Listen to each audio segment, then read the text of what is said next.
Alors, bonjour et bienvenue à toutes et à tous dans ce 7e épisode des Invités du Clémy, et le premier épisode à se passer dans le cadre de la Semaine de la presse et des médias dans l'école. Donc, je vous annonce aussi que le dossier pédagogique de la Semaine de la presse et des médias est disponible en téléchargement sur le site du Clémy depuis déjà une dizaine de jours. Vous le recevrez pour ceux qui sont inscrits à la SPME dans vos établissements très vite.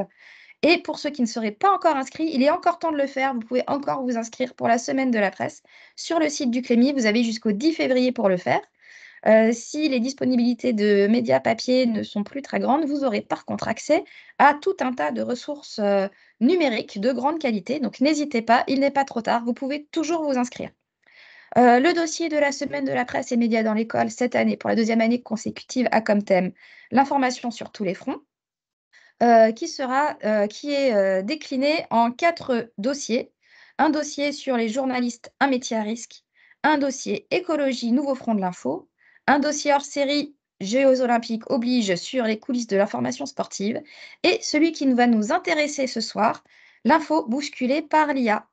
À ce titre, nous recevons aujourd'hui Xavier Eutrope, journaliste à la Revue des médias, auteur d'un article intitulé Intelligence artificielle et médias, 5 utilisations au-delà de ChatGPT, que vous pouvez aller lire sur la Revue des médias, article très intéressant.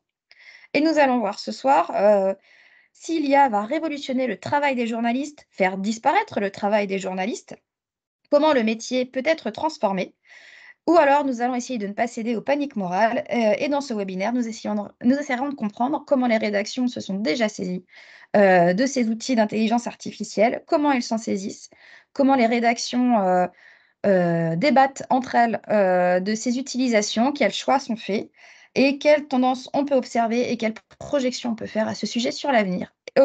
Et je laisse la parole à Xavier Eutrope, notre spécialiste pour ce soir. Spécialiste pour la soirée. Bonjour à Tout toutes à et à fait. tous. Je suis très très heureux d'être là parmi vous toutes et tous. Juste un petit test d'abord. Est-ce que vous voyez les slides passer ou pas du tout? Parce qu'on avait un doute avec Pauline. Est-ce que là, ça passe? Est-ce que vous voyez Non. les slides Alors, passer? chez moi, ça bouge pas. Non, Je vais pour regarder. l'instant. Non, très bien. Eh bien, on va passer par le plan B. Est-ce que si moi je bouge, ça marche? Là, c'est bon. Ouais, alors c'est moi qui vais Moi, bouger les slides. moi, je vois rien Je- du coup. Ah, d'accord. C'est pas Donc fais un grave. partage d'écran, ça sera plus simple. Je vais faire un partage d'écran. Webinaire Oui. Clémy, présentation Xavier Eutrope. Ah d'accord, en fait, c'est chacun qui peut bouger la présentation pour lui-même. Oui, ça va pas être simple. Pratique. Voilà. Alors, partager, on va partager ça. OK. Là, vous voyez ma présentation PowerPoint normalement. Oui, c'est ça. On va la lancer, paf, comme ça. Eh bien, bonjour à toutes et bonjour à tous. Ah, Je suis très alors là, la partie présentateur. On voit pas la excellent. slide en plein J'adore, écran. Oui, j'adore quand un plan se marche déroule bien comme ça. sans accroc. Alors, attendez.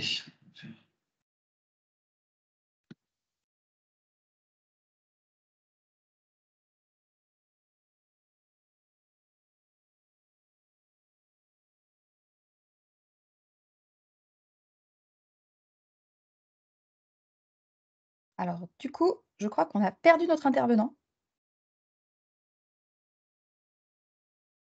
Il va revenir, hein. La magie du direct.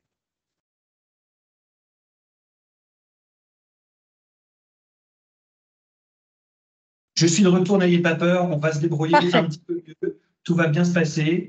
Je vais lancer la présentation comme ça, et on va faire le contrôle, le partage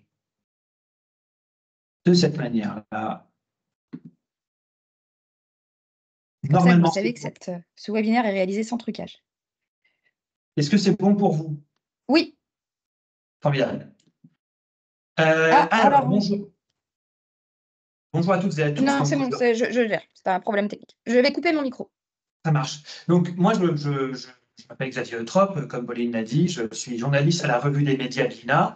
Le site de la Revue des médias de l'INA, voilà, c'est un site gratuit d'analyse des médias et hébergé par l'Institut national de l'audiovisuel. Nous, on existe depuis 2017. Avant, on avait une appellation différente qui était INA Global. On s'intéressait à des sujets beaucoup plus larges que la seule analyse des médias.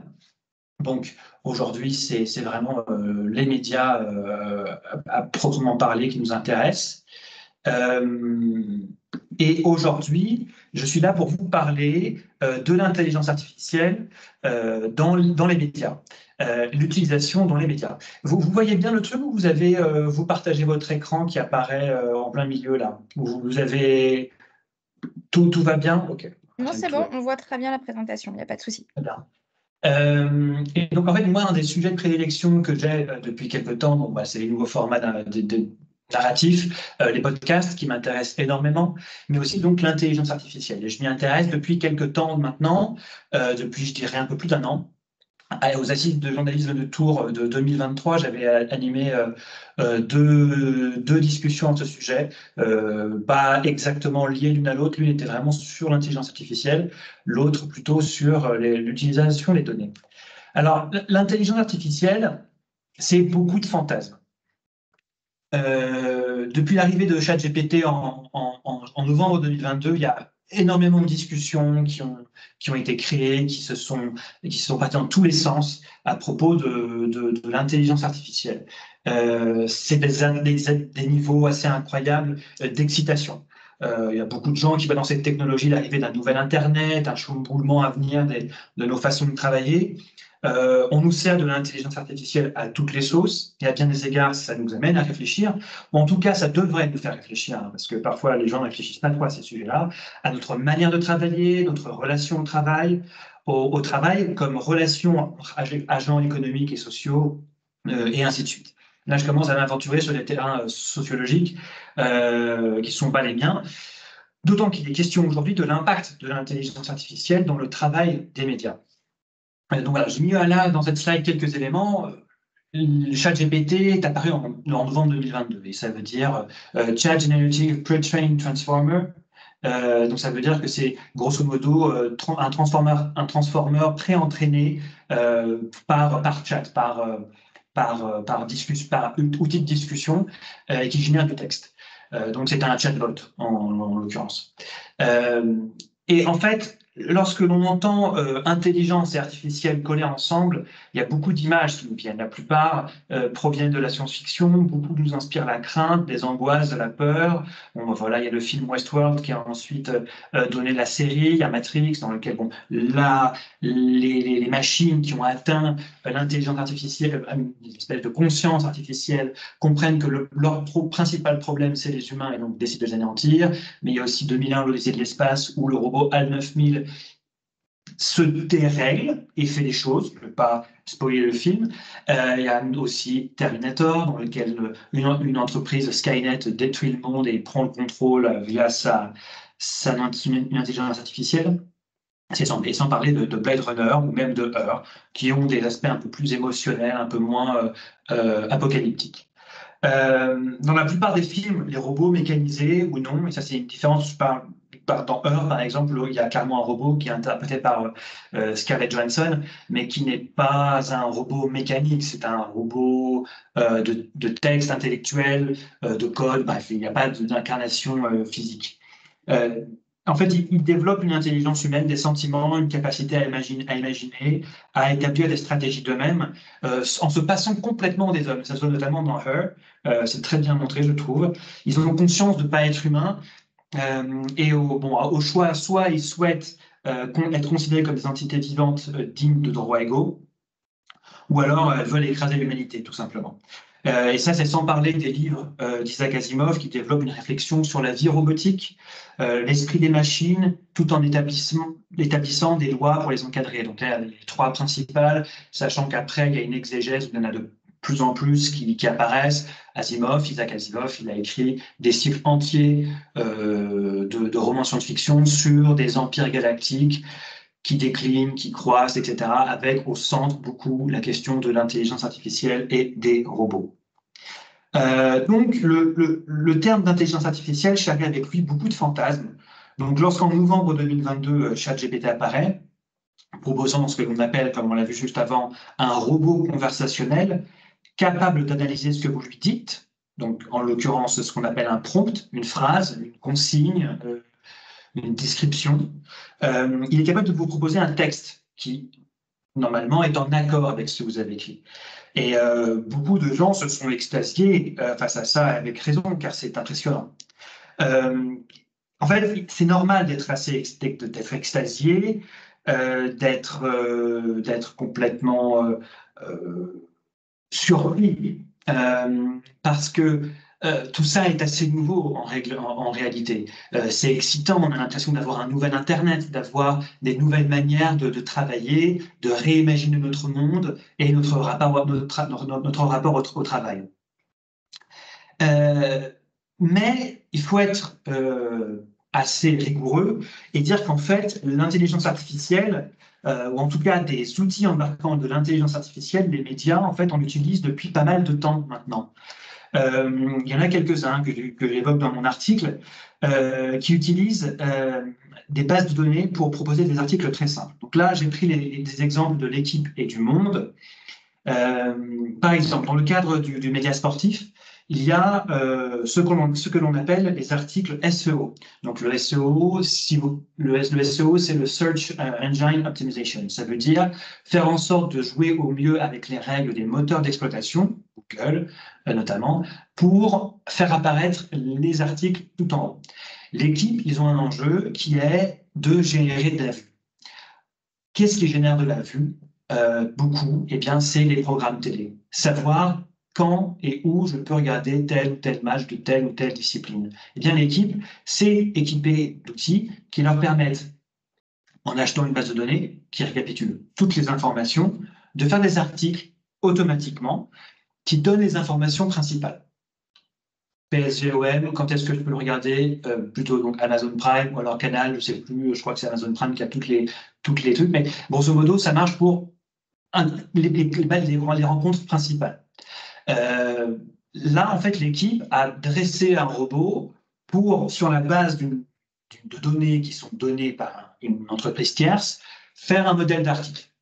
L'article est ensuite relu pour voir si tout fonctionne correctement, s'il n'y a pas de coquille, et puis l'article est publié. Il n'y a pas d'autonomisation totale. On est face à une autonomisation partielle. Pareil, l'équipe fait des articles automatiques sur la base de bases de données tierces achetées par l'équipe pour référencer des résultats de rencontres de moindre importance dans le tennis notamment, dans des ligues entre guillemets subalternes, je veux pas, voilà, mais de moindre importance. Mais pas, par exemple, ils ne font pas ça pour la Ligue 1. Mais par exemple, pour les petits matchs de tennis régionaux ou nationaux qui ne sont pas Roland-Garros et tout ça, avec moins de pros, voilà, ils font comme ça. Le Monde le fait aussi régulièrement. En tout cas, ils l'ont fait à une époque, avec tout ce qui est résultat de l'élection. C'est-à-dire que la base de données utilisée, c'est ce qui est donné par le ministère de l'Intérieur. Le Monde avait des robots capables de comprendre que dans le document qui est donné, telle ou telle donnée devait être mise de telle ou telle manière dans l'article. Donc, on parle toujours de robots entraînés. Et en l'occurrence, ça fait des articles qui sont très vite cherchés parce que vous avez très vite envie de savoir qui est au second tour dans votre circonscription. Donc là, il y a une logique d'information, mais il y a aussi quelque part une logique d'audience. Et ça, en fait, ces outils, c'est de l'intelligence artificielle. Ça n'a pas l'air comme ça, mais c'est de l'intelligence artificielle, dans le sens où ce sont des outils que l'on entraîne et qui sont capables, en autonomie jusqu'à un certain point, de prendre de l'info et de la mettre dans un article en page. Donc voilà. Ça, par contre, effectivement, c'est une chose. Il y a l'IA générative qui est arrivée après. Et ça, c'est quelque chose de très différent. L'IA générative, elle promet de générer du contenu original, entre guillemets. Là, je me rends compte que j'ai mal fait mes slides, mais pas tout à fait, tout va bien. On arrive à l'IA générative. Et l'IA générative, elle est arrivée pour certains un peu par accident, notamment à travers tout ce qui est robots de traduction, donc DeepL, Google Translate et tout, Je ne suis pas expert du sujet, mais il y a eu en fait beaucoup de tests et de jeux là-dessus. Et on s'est rendu compte que lorsque le robot de traduction était capable de redonner une version traduite de votre phrase, il était peut-être aussi possible de discuter avec lui pour qu'il donne autre chose. Bon, bref, moi je ne suis pas spécialiste là-dessus, je vous donne quelques clés comme ça. Et en fait, toute cette excitation autour de l'IA générative m'a rappelé, bon, c'est un peu bateau, mais un film, bon, Matrix. Petit contexte, le film date de 99, donc je me permets de le spoiler légèrement. On a un personnage qui s'appelle Thomas Anderson, qui est programmeur, codeur, et qui se retrouve projeté dans le monde réel. Il comprend que le monde dans lequel il vivait originellement n'était qu'une simulation informatique, et il se retrouve, paf, envoyé dans le monde réel. Et lorsque Morpheus, qui est joué à gauche, qui apparaît à gauche, apparaît, il lui explique concrètement tout ce qui s'est passé et comment le monde a été dévasté. Et il n'y a pas d'histoire écrite. Et ce que lui dit Morpheus, c'est que ce que nous savons avec certitude, c'est qu'au début du XXIe siècle, toute l'humanité était unie dans la célébration. Nous étions émerveillés de notre propre magnificence en donnant naissance à l'intelligence artificielle. Et aujourd'hui, j'ai l'impression qu'on est vraiment dans cette situation-là. Dans le sens où oui, l'IA, c'est une révolution technique incroyable. Moi, je vais vous donner quelques exemples que j'ai faits. Moi, j'adore les dessins animés, et j'ai deux personnages de dessins animés que j'aime beaucoup, c'est Donald Duck et Daffy Duck, qui sont pas des mêmes sociétés de production, l'un qui est Disney, l'autre qui est Warner Bros. Et j'avais demandé à ChatGPT de me raconter leur rencontre sous la forme d'une chanson, à la manière du groupe de rap, les Beastie Boys, en me précisant quel rappeur du groupe disait quelle phrase, et avec les accords de guitare à faire pour chaque rengaine. 30 secondes après, j'avais un tube. Si vous avez des pensées un peu moins bizarres que les miennes, vous allez avoir envie de faire un article. Vous allez avoir envie de faire potentiellement des présentations PowerPoint. Il y a aussi maintenant des tas d'outils qui permettent de faire des images, des sons, car c'est des outils qui sont entraînés par des gens, par des données, qui ont la capacité de s'adapter. Ce sont des outils très puissants, c'est formidable. Mais en fait, ne pas reconnaître que c'est impressionnant et que ça peut potentiellement changer notre manière de voir le monde, en fait, ce serait totalement abusif et malhonnête de ma part. C'est impressionnant, c'est aussi potentiellement inquiétant, car on peut légitimement se demander si ça risque pas de remplacer des journalistes, de détruire des emplois, de révolutionner totalement l'industrie de l'information et les méthodes de travail, etc. Mais je pense qu'il faut se poser 5 secondes, respirer un coup et prendre un peu de distance avec le sujet et comprendre de quoi on parle concrètement. En réalité, on parle de robots, oui, qui sont certes très puissants, oui, capables de choses merveilleuses, c'est indéniable. Voilà, ça, il n'y a pas de... Mais il s'agit surtout de statistiques et de mathématiques. Je vais vous expliquer ce que je veux dire par là. En gros, les intelligences artificielles telles qu'elles existent aujourd'hui, elles ne peuvent pas vraiment créer, ni réfléchir, ni inventer, ni rêver. Aujourd'hui, on parle d'hallucination des IA, mais on essaie d'anthropomorphiser quelque chose qui, en fait, ne tient pas du neurologique à proprement parler, qui n'est pas vraiment une hallucination telle que nous, on la connaît. C'est que l'IA s'emballe parce qu'elle dit des choses qui sont fausses et elle s'évertue à les dire. Aujourd'hui, les IA telles qu'on les connaît, c'est avant tout des bases de données mastoc. Voilà, je vais chercher un mot un peu plus approprié, c'est le seul qui me soit venu. C'est beaucoup de données qui ont été traitées, qui ont été analysées. Il y a des robots qui ont été créés, des machines qui ont été créées, capables de comprendre ce qu'on leur dit et capables de produire quelque chose en retour. La puissance de ChatGPT, c'est qu'elle est non seulement capable de comprendre ce que vous lui dites, vos mots, de les analyser, mais aussi après d'analyser mot par mot ce qu'elle va dire elle-même, de faire une analyse récursive, rétro-récursive, et de dire en définitive ce qui lui semble ce qui est la réponse la plus probable. Parce qu'en fait, c'est ça. On n'est que face à de la statistique et de la mathématique. Ces machines bouffent des données, bouffent des données, bouffent des données, et elles sont entraînées. Donc pendant un moment, on va leur poser des questions toutes bêtes, et on va leur dire non, tu me réponds n'importe quoi. Et donc, on va leur reposer la question jusqu'à ce que les réponses soient satisfaisantes. Bon, il y a plein de manières d'entraîner les intelligences artificielles. C'est pas ma spécialité. Il y a plein de gens qui sont super calés sur le sujet. À Libération, ils ont des journalistes très calés sur le sujet. Je vous recommande d'aller voir leurs articles. Mais elles ne sont pas capables de créer. Elles vont se baser sur ce qu'elles ont ingurgité et sur ce sur quoi elles ont été entraînées pour vous donner quelque chose. Et d'ailleurs, là aussi, c'est un enjeu, parce que beaucoup de médias aujourd'hui sont assez contre pour que leurs articles, leurs données, puissent être ingurgités par ces outils-là pour nourrir des productions automatiques dans le futur.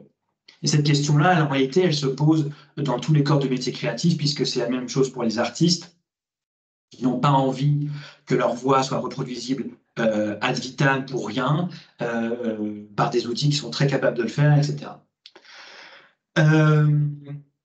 Qu'est-ce que je pourrais vous dire d'autre? Et oui, donc aujourd'hui, l'IA, elle ne peut pas remplacer un journaliste.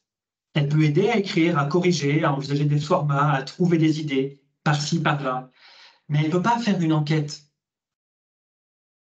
Parce qu'à ce jour, comment dire, peut-être qu'un jour, elle pourra accéder à Internet. Pour l'instant, les IA n'ont pas accès à Internet. Peut-être qu'un jour, elles pourront être autonomes et véritablement chercher des infos. Mais quand est-ce qu'il faudrait des années d'entraînement? Et aussi, ça demanderait potentiellement des années d'entraînement et puis des transformations magistrales dans les technologies. Donc, à ce jour, une IA, elle ne peut pas faire une enquête, elle ne peut pas trouver des nouvelles informations, elle ne peut pas trouver des nouveaux sujets, elle ne peut pas contacter des gens et faire des interviews, elle ne peut pas penser une ligne éditoriale. Aujourd'hui, une intelligence artificielle, pour un journaliste, c'est un outil. C'est un outil qui peut permettre d'automatiser plein de choses. Aujourd'hui, pour beaucoup de codeurs, avoir accès à des outils d'intelligence artificielle, c'est super parce que ça leur permet de gagner beaucoup de temps sur des tâches très répétitives. Imaginons la même chose pour les journalistes. Pour bâtonner des dépêches, c'est-à-dire lorsque l'on est journaliste, il y a plusieurs types de postes, mais au Monde, par exemple, typiquement, il y a ce qu'on appelle le desk, qui est l'endroit où on bâtonne les dépêches. C'est là que toutes les dépêches AFP arrivent et que les journalistes vont les mettre en forme, parfois rajouter 2-3 trucs, puis ensuite les publier sur le site. Si les intelligences artificielles pouvaient automatiquement gérer ça en ajoutant, par exemple, je ne sais pas, quelques petites règles maison du Monde et ainsi de suite, pourquoi pas? Mais en fait, ce n'est pas du journalisme à proprement parler, c'est du journalisme dans le sens où on traite de l'information, mais ce n'est pas du journalisme d'enquête. Et aujourd'hui, les gens sont en recherche d'enquête et d'informations nouvelles, de révélations, de compréhension sur les systèmes autour de nous. Et donc, du coup, une intelligence artificielle, elle ne pourra probablement pas faire ça. En tout cas, pas aujourd'hui. Il y a un autre élément qui est important, c'est qu'aujourd'hui, il y a des médias qui mettent en place des chartes pour encadrer l'utilisation de l'intelligence artificielle. La plupart donnent la priorité à l'humain et prônent un contrôle éditorial total, c'est-à-dire de A à Z, avec l'intelligence artificielle au milieu, c'est-à-dire que l'intelligence artificielle ne pourrait pas d'elle-même publier des choses.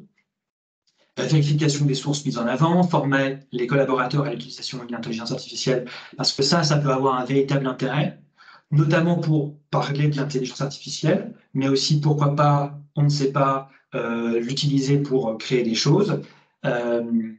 Ne pas publier des contenus générés par l'intelligence artificielle, ne pas les nourrir aux dépens des auteurs. Ça c'est, par exemple, typiquement, dans mon article, j'évoque le fait que le groupe Le Parisien des Échos a décidé de ne pas du tout utiliser d'intelligence artificielle pour quoi que ce soit. Donc voilà, prendre part à la gouvernance qui régit toutes ces questions-là. Voilà. Donc les médias s'emparent de ces choses. les médias s'emparent de l'intelligence artificielle pour y réfléchir, pour se protéger et pour imaginer de nouvelles méthodes. Dans mon article sur les intelligences artificielles, j'évoque plusieurs autres utilisations. Dans le cadre du consortium international des journalistes d'investigation, il y a des robots conversationnels qui sont créés pour pouvoir trouver des données cachées dans des milliards de documents récupérés lors de fuites de données. Et Pierre Romera, Zhang, qui m'expliquait un petit peu comment cet outil fonctionnait, racontait qu'il envisageait qu'on puisse un jour montrer au robot conversationnel un type de document et de lui demander bah, recherche-moi ce document, enfin en tout cas ce genre de document dans ta base de données, voir ce qu'il en sort. Ça simplifie d'une manière assez incroyable le traitement des données et la recherche d'informations.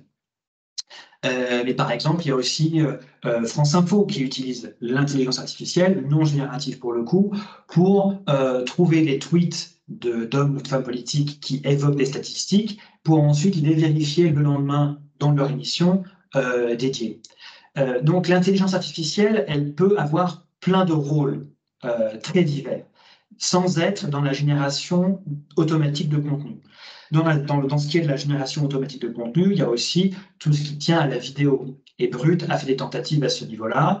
Là, je vous renverrai à mon passage chez le médiateur de France Télévisions il y a quelques semaines, en 2023, où j'ai pas beaucoup parlé de ça, et on a évoqué notamment le cas de Brut, le site d'information, enfin, qui a fait une plateforme sociale d'information, puisqu'ils sont sur plein de réseaux, et qui avait fait le pari de cloner leur journaliste principal, Rémi Buisine, pour d'en faire un avatar numérique. Il y a eu des retours très, très négatifs de la part des utilisateurs.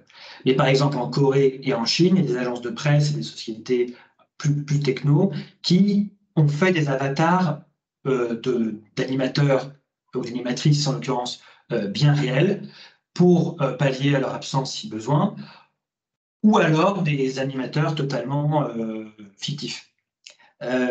En fait, lorsque l'on parle d'intelligence artificielle dans les médias, il y a une main qui se lève dans le chat, je ne sais pas. Oui, j'ai vu qu'il y a une main qui se lève, mais mettez vos questions dans le chat et je les relayerai à la fin. Donc, tapez vos questions, je les note et je les relayerai à la fin. Aujourd'hui, moi, mon avis, c'est mon avis, ce n'est que le mien. Aujourd'hui, je pense que il faut réfléchir vraiment très profondément et très sérieusement à l'intelligence artificielle et à ses risques, à ses dangers, les dangers que ça pose sur l'éthique, mais aussi sur le travail. Là, en fait, on est face à une révolution du travail. Et ça peut poser des questions de taxation, de législation sur la limite de l'utilisation et ainsi de suite. Aujourd'hui, moi, dans l'analyse que je fais, c'est que j'ai l'impression que beaucoup d'entreprises recourent à l'IA pour gagner en productivité, ce qui veut dire potentiellement détruire de l'emploi. Potentiellement, parce qu'aujourd'hui, on est vraiment au tout début. Mais il faut voir du côté de Kantar, par exemple, qui est une agence qui fait qui fait beaucoup d'analyse de contenu et de recension de presse pour leurs clients. Bah, ils ont licencié beaucoup de gens au prétexte d'utiliser l'IA. Donc là, ils sont dans un imbroglio législatif. Donc voilà, il y a des tas de choses sur le traitement de l'information par l'IA qui posent question. Qu'est-ce que je peux évoquer d'autre là tout de suite? Je regarde mes notes.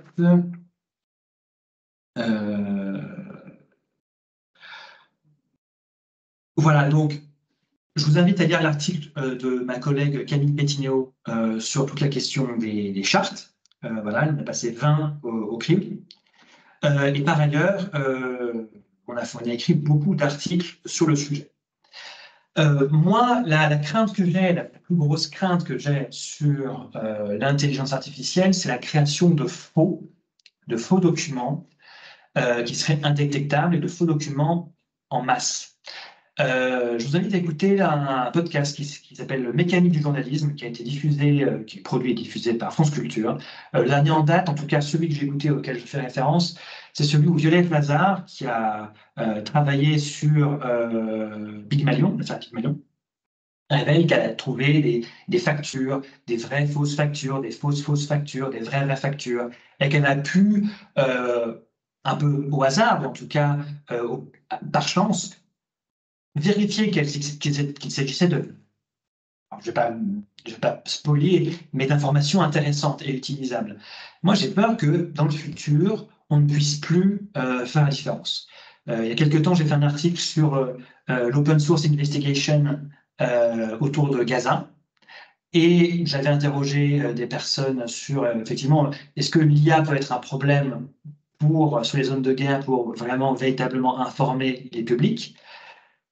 Les personnes m'avaient assuré qu'aujourd'hui, les outils utilisant l'intelligence artificielle capables de déceler l'intelligence artificielle étaient assez efficaces pour déceler les faux. Jusqu'à quand? Je ne sais pas. Voilà, j'arrive à la fin de ma présentation.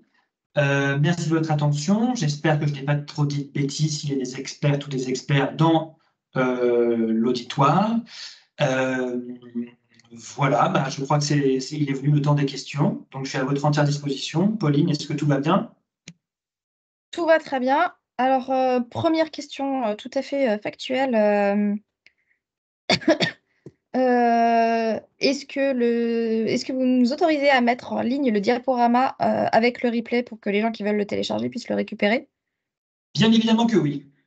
Voilà, donc ça répond à la première question qui avait été posée dans le chat. Oui, le diaporama sera récupérable, nous le mettrons en ligne Alors, quand nous publierons le replay. Oui, vous ne manquerez pas de voir que comme je l'ai préparé en oui, étant hyper je concentré, corrigerai il y a je ça, corrigerai le le sommaire. 4, titre Voilà. parti. Voilà, je n'étais pas un élève très attentif.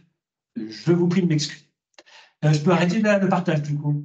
Ou Oui, oui, oui, on va il n'y a pas revoir de ma souci. bobine. Et donc, alors je vois qu'il y en a qui me mettent leur adresse mail dans le chat. Je ne vous enverrai pas la présentation par mail. J'en ferai un PDF qu'on mettra en téléchargement sur le site du Clémy avec le replay. Donc, vous pourrez aller voir. Quand vous allez sur les invités du Clémy, en bas de la page, vous avez accès au replay. Vous cliquerez sur la vignette et vous aurez accès non seulement à la présentation et à la vidéo, mais on mettra aussi un tas de ressources autour de l'intelligence artificielle. Voilà, vous pouvez retrouver des fiches pédagogiques, notamment pour pouvoir travailler autour de ces questions dans le dossier pédagogique. On vous fera des liens internes sur le site pour pouvoir retrouver ces fiches. Une autre question que j'ai vue passer, c'est comment réagit le Conseil de déontologie journalistique et de médiation par rapport aux IA?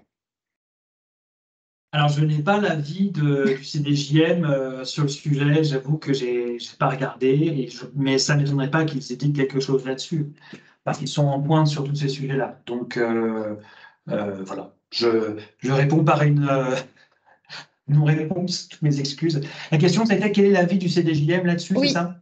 Ok. c'est ça. Bah, je ne la connais pas. J'avoue que je ne l'ai pas cherché. OK. Mais Après, j'ai voilà. l'impression. Yves Voilà. Martin Clémy Bordeaux explique que le CDMJ pardon, a fait une recommandation écrite, donc elle doit être trouvable très facilement. Merci Isabelle pour cette précision. Ah, merci, c'est gentil. Martin, c'est la coordonnatrice Clémy de l'Académie de Bordeaux. Eh bien, bonjour. Euh, nous, on a des questions aussi sur les références. Est-ce que vous pouvez préciser, parce que certains n'ont pas eu le temps de le noter à la volée, le nom du podcast de Violette Mazar que vous Alors, avez cité? Violette Lazare, Lazare.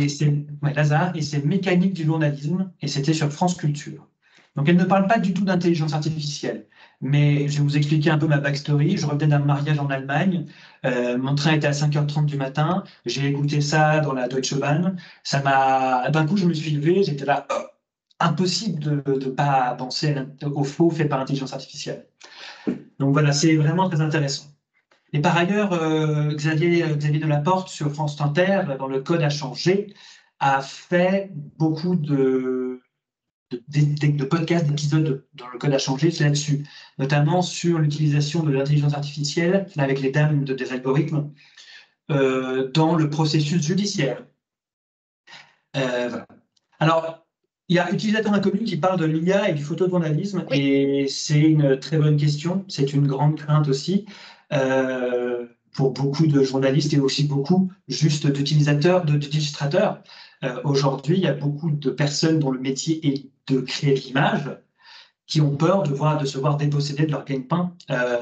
Et par exemple, je crois que c'est le JDD, le JDD Magazine, qui a fait une couverture avec Michel Houellebecq à base d'intelligence artificielle. Et quand j'avais interviewé la personne responsable, elle m'avait dit en fait c'était juste un test, parce que nous, en fait, notre cœur de métier, quelque part, c'est de faire travailler des artistes. Je sais que beaucoup de créateurs de contenu maintenant sur Internet, et puis même beaucoup de gens qui font de la pub, se replient beaucoup sur l'intelligence artificielle pour faire de l'illustration. Et ça, c'est aussi une crainte pour les organismes de presse, les agences de presse qui vendent de la photo, parce que là, c'est un problème pour elles aussi, ouais, bien sûr. Alors, de ce que j'ai pu suivre, le seul média, alors je me trompe sans doute, il y en a peut-être d'autres, mais le seul média qui assume d'utiliser des images générées par IA, c'est SoFoot. Alors oui, Society l'a fait Ouais, bah, c'est le pour même une groupe. couverture. SoFoot probablement. Là, je ne sais pas, mais je sais que Bah, Society l'a fait. pour des raisons de coût, parce que Oui, ça ça, coûte mais moins cher. je suis pas étonné. Il faut en même temps, comment Ouais, dire, c'est logique, ça permet un gain d'efficacité et de et oui, productivité. C'est très clair. Mais ça veut dire que du coup, il y a des emplois qui sont perdus du côté des illustrateurs ou des photojournalistes. Voilà. c'est ça. Alors Alors, une il y a question. une autre Oui, question allez-y. que, voilà, sur pensez-vous que l'on peut, de sa propre initiative, utiliser l'IA dans le cadre de nos missions au travail de journaliste? Par exemple, spontanément sortir notre téléphone pour élaborer un mail ou un article. Alors, moi, franchement, moi, je suis un peu agnostique sur ce sujet. Je pense que ça peut pas être. En fait, disons que vous avez. En fait, si vous demandez à ChatGPT de vous faire un article basique sur par exemple, une hausse du budget dans un ministère, il vous fera l'article. Donc, vous pourrez remplir les trous quelque part, avec les sources, avec les citations et tout ça. Euh, il écrira mieux que beaucoup de journalistes. Euh, Est-ce que c'est éthique de faire ça? Et ensuite, après, il faudra forcément que quelqu'un repasse par-dessus. Il ne peut pas publier l'article ChatGPT, il faut mettre les bonnes infos, etc. Euh, C'est un débat, j'ai pas de réponse, pour être tout à fait honnête. J'ai pas de réponse. Moi, je le ferai pas. Parce que, par essence, les articles, ils suivent pas une structure euh, classique, entre guillemets, parce que j'ai besoin de m'ancrer dans des événements où je vais, d'aller faire du reportage, les émissions, voir des gens sur le terrain, dans leur rédaction. Donc, ça, ChatGPT, il peut pas le retranscrire. Mais si vous avez un truc à faire très rapidement pour donner des statistiques, des trucs comme ça, il pourra vous donner l'ossature. À vous, après, de mettre les citations et les informations. Alors, autre question hyper importante, intéressante, par honnêteté, un utilisateur de l'IA devra-t-il signaler l'utilisation pour son travail? Alors ça, je pense que oui. Je pense que oui, c'est plus éthique.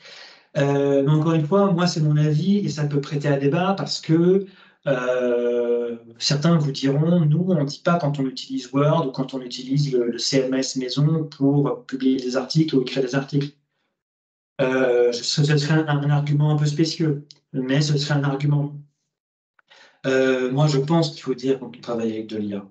Mais la même question se pose pour les jeux vidéo aujourd'hui. Beaucoup de jeux vidéo utilisent de l'intelligence artificielle, notamment il y a eu un débat avec un jeu vidéo qui reproduirait Pokémon, qui s'appelle Palworld, et dans lequel il y aurait beaucoup d'intelligence artificielle d'utiliser, et ça a provoqué des débats. Faut-il faire des filtres anti-IA dans les magasins de jeux en ligne pour n'avoir que des articles sans IA? Bref, c'est compliqué.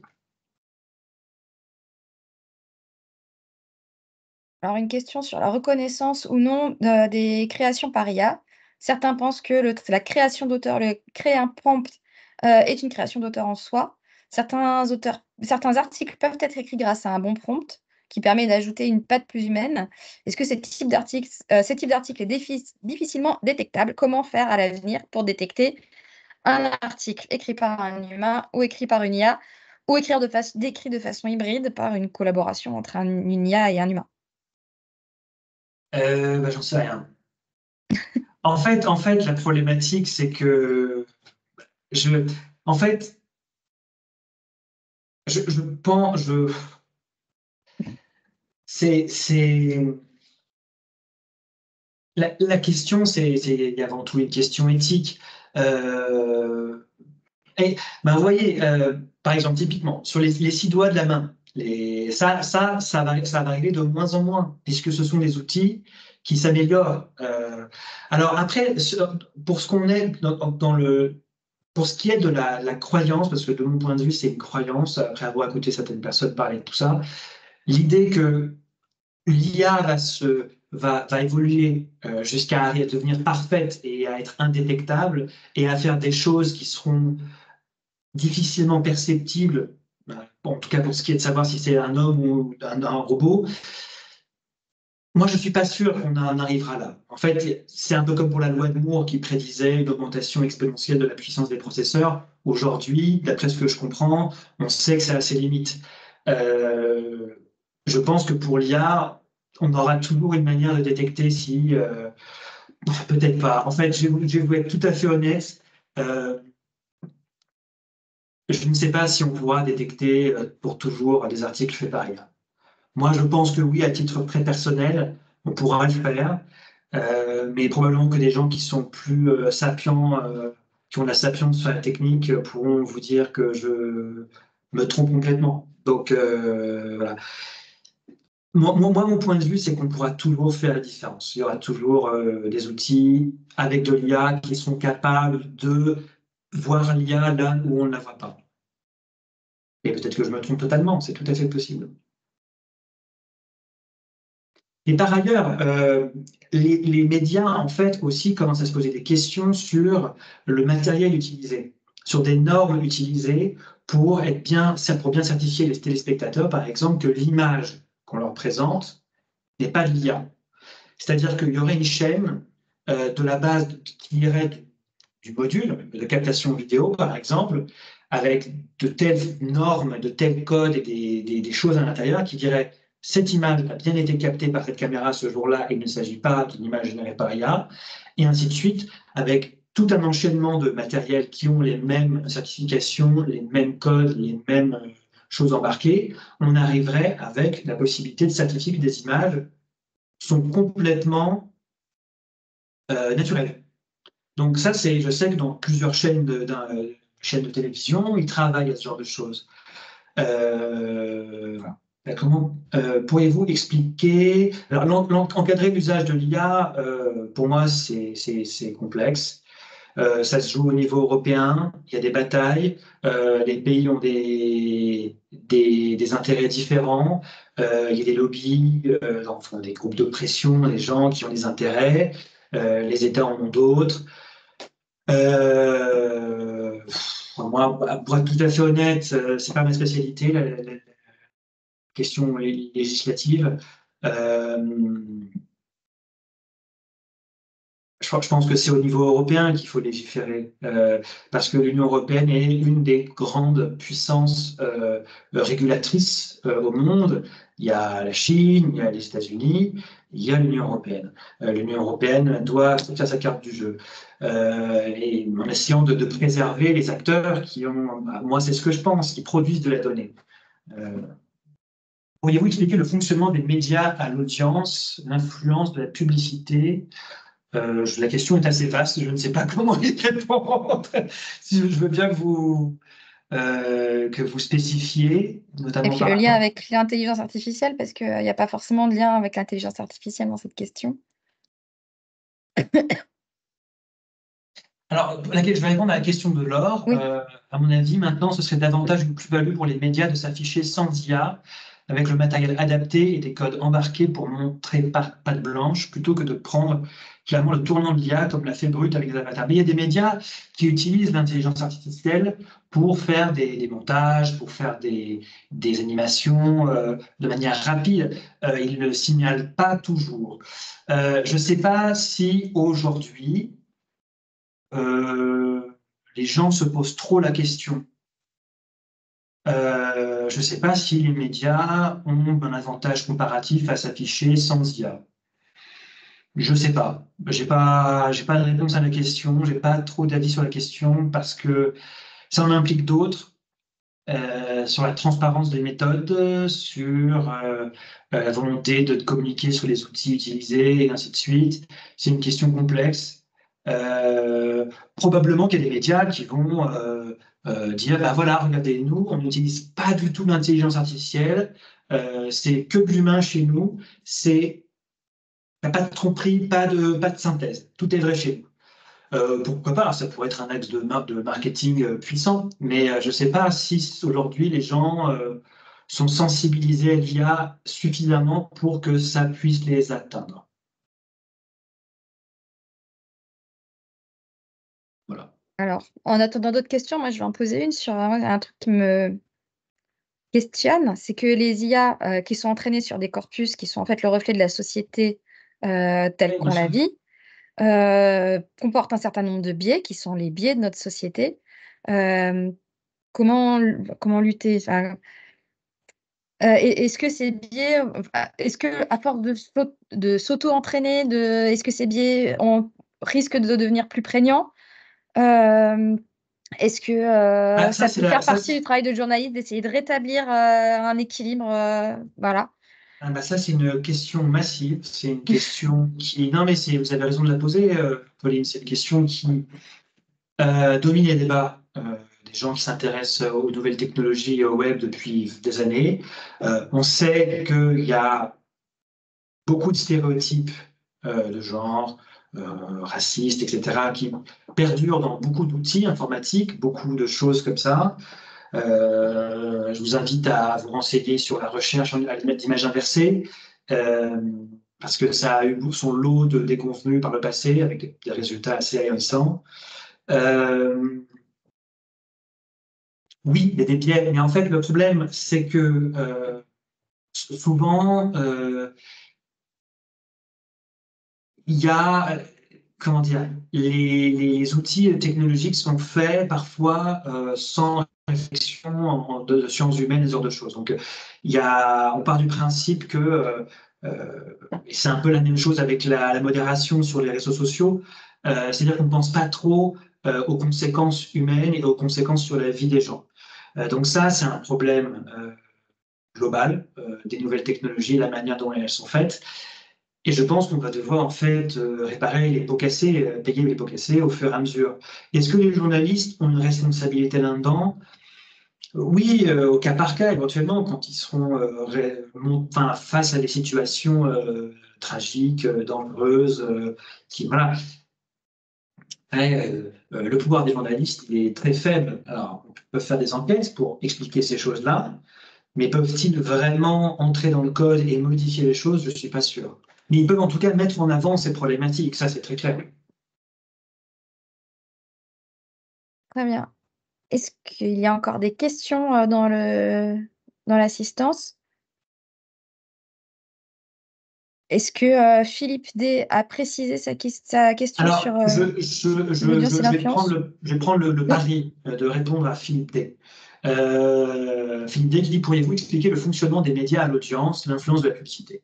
Bon, il y a des médias privés et des médias publics. Les médias privés, ont un modèle publicitaire. Les médias publics ont été pendant très longtemps financés par la redevance. Aujourd'hui, c'est plus le cas, c'est un budget qui est alloué, voilà. Les médias privés, et aussi les médias publics de plus en plus, les médias privés se doivent de faire de l'audience pour capter des revenus publicitaires. Voilà. Donc c'est important pour eux d'avoir du contenu. Bon, d'aucuns pourraient dire que voilà, l'intelligence artificielle pourrait être pour eux comment dire, la possibilité de faire beaucoup de contenu pour peu d'argent et ainsi engranger beaucoup de revenus publicitaires. Bon. Moi, je pense qu'aujourd'hui, on n'en est pas là. En tout cas, pas en France. On n'en est pas là. Je pense que les choses qu'on a pu voir jusqu'à ce jour dans le monde, au niveau global, tendent à montrer que c'est très perfectible. Donc, on n'en est pas là. Par contre, c'est clair que l'IA, à certains égards, peut apporter un avantage comparatif. C'est-à-dire que vous avez des tâches qui seront faites par des gens qui ne sont pas payés, vous payez moins de salaire, donc, quelque part, vous pouvez garder plus d'argent pour vous. C'est ça la logique aussi. Peut-être qu'il y a une logique capitalistique derrière tout ça. C'est-à-dire que vous avez un outil qui permet de gagner en efficacité. Donc, sans même parler d'audience, c'est clair que l'IA peut apporter un avantage. Et aujourd'hui, quand des médias privés, publics, vont intégrer de l'intelligence artificielle, si un média A le fait, le média B serait bête de ne pas le faire. Si dans une concurrence, dans une course. Voilà. C'est le capitalistique qui veut ça. Et pour moi, là, capitalistique, c'est pas un gros mot, c'est une description assez froide des choses, quoi. On a une question d'initié. Certaines IA conversationnelles sont-elles déjà capables de passer le test de Turing? Bien que l'IA ne demeure qu'un programme basé sur des maths et des stats, ne pourrait-on pas, dans un futur proche, imaginer une psychothérapie via ChatGPT et qui soit crédible? Alors, sur le test de Turing, moi, j'ai vu beaucoup de choses différentes. Donc, je vais passer mon tour sur ce paragraphe-là. Concernant la psychothérapie par ChatGPT, moi, j'ai de gros doutes. J'ai de gros doutes parce que la psychothérapie, ça passe par l'analyse aussi du visage, du langage corporel, du ton de la voix, de l'agitation, de la façon dont on dit les mots. Et puis par ailleurs, il y a la voix de la psychothérapeute ou du psychothérapeute qui joue beaucoup. Donc pour moi, automatiser complètement une psychothérapie par ChatGPT, bon, je pense que, comme on dit en anglais, it defies the purpose, c'est contre le résultat attendu, quoi. C'est pas trop bon. Mais bon, après, qu'est-ce que j'en sais? Je suis juste journaliste média, voilà. Et utilisateur inconnu évoque alors que cet outil pourrait servir à alléger, rendre plus agréable et moins ennuyant le travail. Alors, pour revenir sur ce que dit Olivier Douteau sur la psychothérapie, il y a déjà des agents conversationnels avec de l'IA qui proposent des discussions. Ça existe. Voilà, ça existe. Ça permet à des gens d'avoir un compagnon à qui parler. Je n'ai pas d'avis là-dessus. Si ça fait du bien à des gens, tant mieux. Je me demande s'il ne peut pas y avoir parfois un petit peu des arnaques, des scams, des choses comme ça, des outils qui peuvent être un peu dangereux en fonction du contenu qu'ils envoient. Mais là, je dis ça, c'est des idées qui me viennent. Je ne sais pas si c'est le cas. Donc ça, je vous inviterai à regarder de votre côté. Donc voilà. Allez, après, la réflexion sur... ça, c'est une réflexion que Benoît Raphaël avait eue lors d'une discussion que j'avais animée l'année dernière aux Assises journalistes de Tours. C'est qu'en fait, l'idée que, par exemple, l'IA puisse être intégrée dans les rédactions, ce serait que, voilà, on puisse libérer du temps d'enquête important pour les journalistes. Leur dire tout ce qui est dépêche et choses communiquées, etc., on les traite avec une intelligence artificielle qui est dressée pour les faire avec les codes de la maison. Et puis à côté de ça, comme ça, c'est le temps chaud avec vraiment tous les plus des données, les événements. Après le temps moyen, on remet du journaliste dedans, par exemple, pourquoi pas, pour rajouter des choses, des informations et tout. Mais le temps long, le temps froid, l'enquête, si on peut avoir des IA pour libérer du temps d'enquête pour les journalistes, moi je trouve que c'est super. C'est super, ce serait super. Donc le stagiaire BFM est condamné, en fait. Le stagiaire bandeau. Le stagiaire BFM, par ailleurs, n'existe pas. Ça va être le sujet d'un article de la Revue des médias sous peu. Ah, Je ne vous en dis pas plus. très bien. Suspense. Après, l'utilisation de l'IA peut-elle devenir addictive? Si vous êtes comme moi à vouloir faire des chansons sur deux canards qui vivent une histoire, deux canards fictifs qui vivent une histoire d'amour, oui, ça peut devenir addictif de faire des bêtises. Euh, Plus sérieusement, oui, effectivement, je pense que ça peut devenir une facilité d'utiliser un outil très puissant qui peut vous faire des choses très correctes, très rapidement, sans beaucoup d'efforts. Est-ce que c'est une addiction? Je ne sais pas si ça rentre dans la définition, mais c'est clair que ça peut devenir une facilité. Eh bien, je pense qu'on va conclure sur cette réponse. Euh, mais je vous remercie beaucoup d'avoir passé cette petite heure avec nous. C'était Avec très grand plaisir, Pauline. intéressant. Je crois que pardon. L'assistance a l'air extrêmement contente de ses réponses et de ses éclairages apportés sur ce sujet qui est un sujet qui s'ouvre tout juste et qui demande à être fouillé et à évoluer Ouais, ces bien sûr. prochaines années, évidemment. Donc, merci beaucoup d'avoir pris ce temps-là avec nous. Je vous Aucun rappelle que problème. si vous voulez pouvoir tester des choses en classe autour de l'intelligence artificielle, vous avez des fiches pédagogiques dans le dossier de la SPME de cette année et des fiches infos qui vous permettront aussi d'avoir un éclairage sur sur cette thématique. Et je vous souhaite à tous une bonne soirée. Je vous rappelle nos deux prochains rendez-vous.